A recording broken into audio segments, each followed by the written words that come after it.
episode 118. So the greatest NHL player to wear number 18 per the Hockey Writers, greatest NHL player to wear each number article is Denis Savard. Here's why I'm excited about this, Troy. Yeah.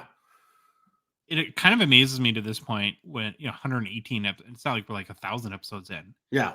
I'm pretty positive we've never talked about Denis Savard to this point. I do not think so. If it was in passing really quick. And I'm kind of embarrassed because I loved Denis Savard growing up because he was with the Blackhawks and he always played the North Stars.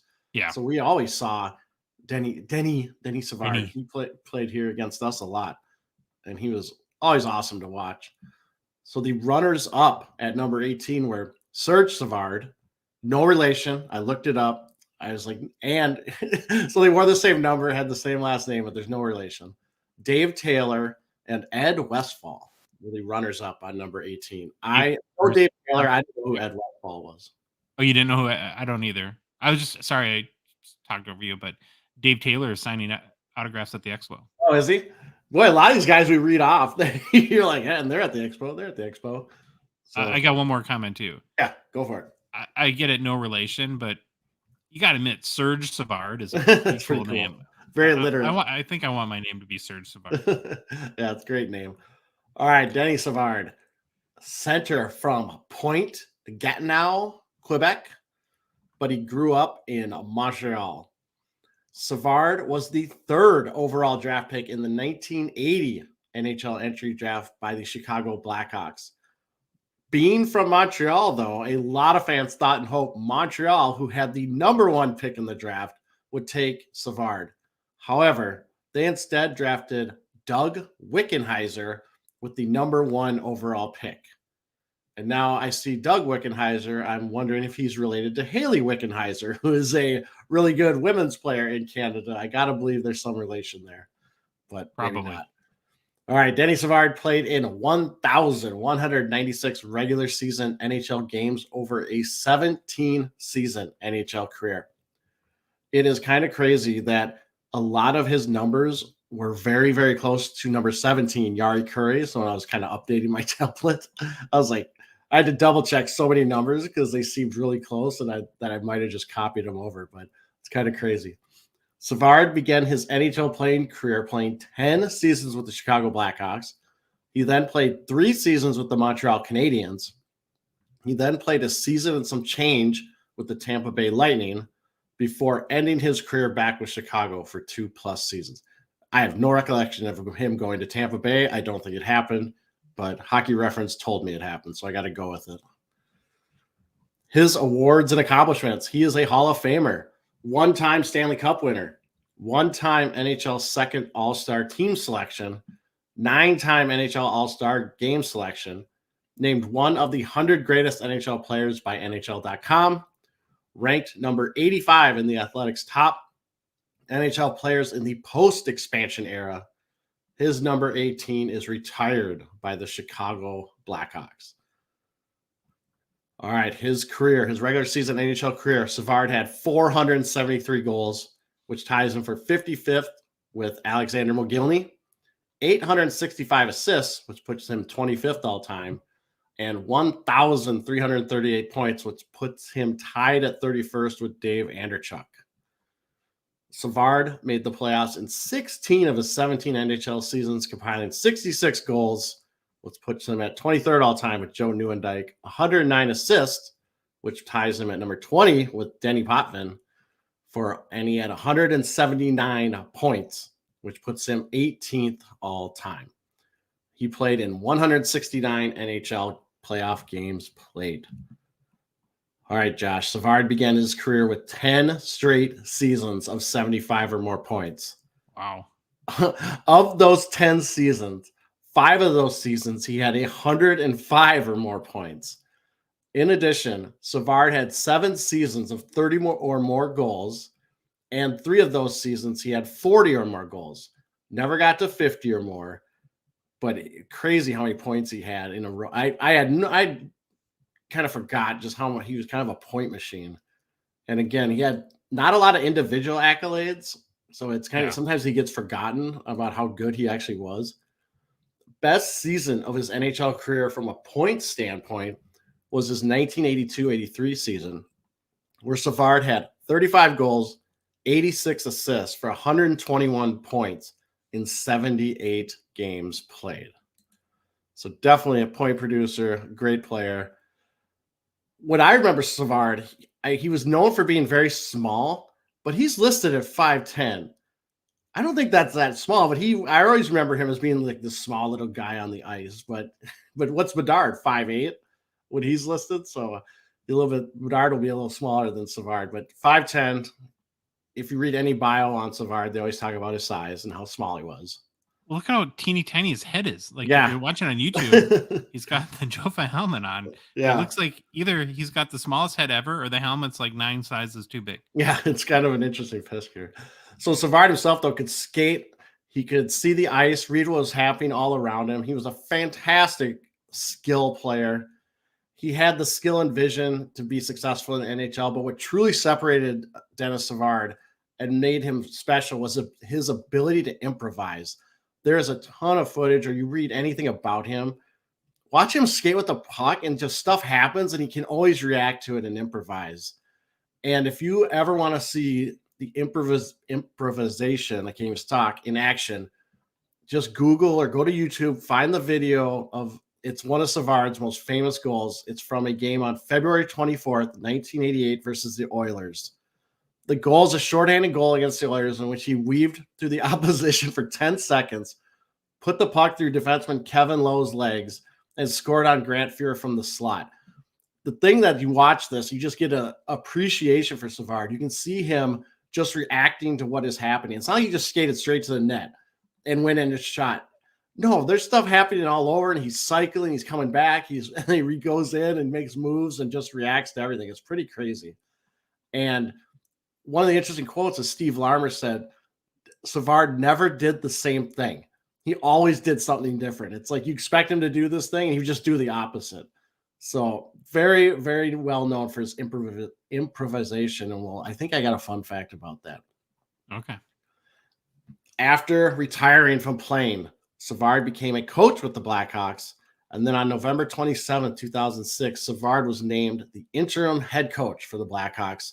However, his head coaching stint was short-lived as he was fired as head coach on October 16, 2008.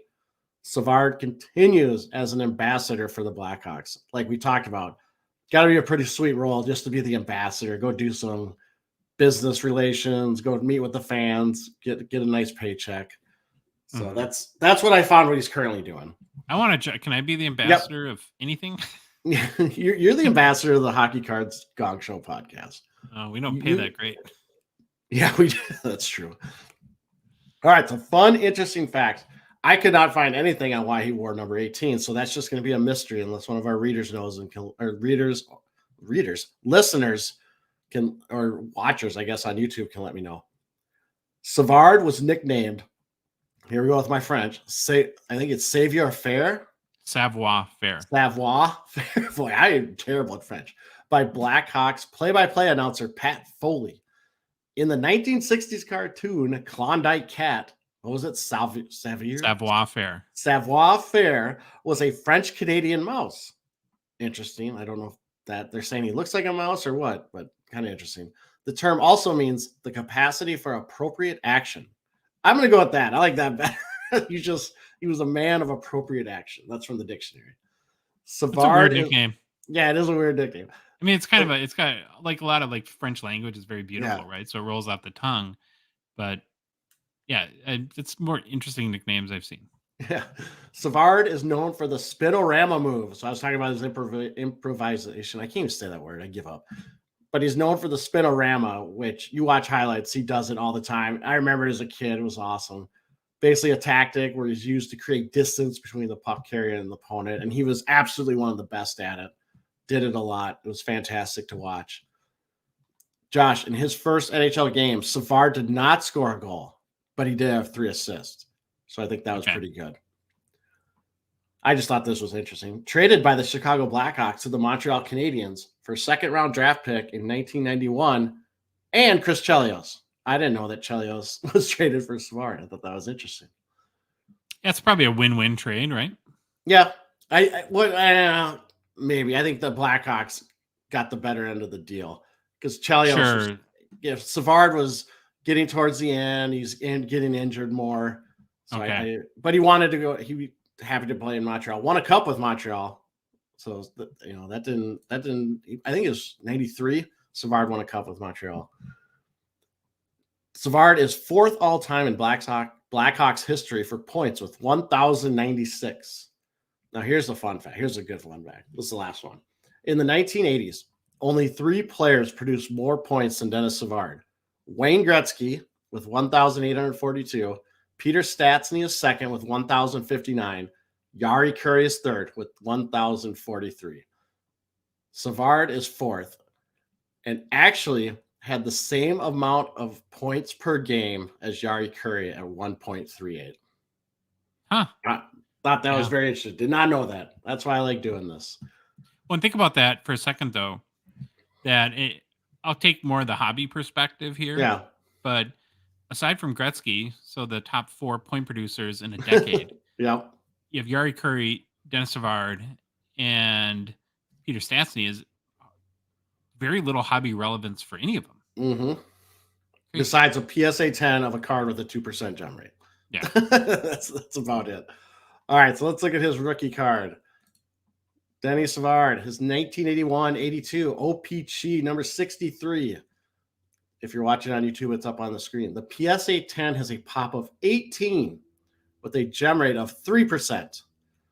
Last sale I could find this card was on October 27th of 2021 via PWCC for $2,100 US. I would love for this card to come up to auction today because I would like to see if that's probably a COVID high, what it would kind of go for, or would it go for more? I have no idea. Well, it's been 2 years already almost since it's come up for sale. That's crazy with some of these cards, how low pop. Like we talk about all the time, how whether you're Cole Caulfield or Trevor Zegras or one of the new rookies coming up in 2023-24, they're going to have hundreds of rookie cards. Yeah, hundreds. Right? This guy has 2, essentially. It's the same card, but OPG and Tops. And the OPG has a population count of 18. So 1 card out of 18. Think about how many parallels in one set Connor Bedard's going to have. It's just nutty to think about how few of these cards actually exist. You're exactly right. And like you said, there is a Tops version also.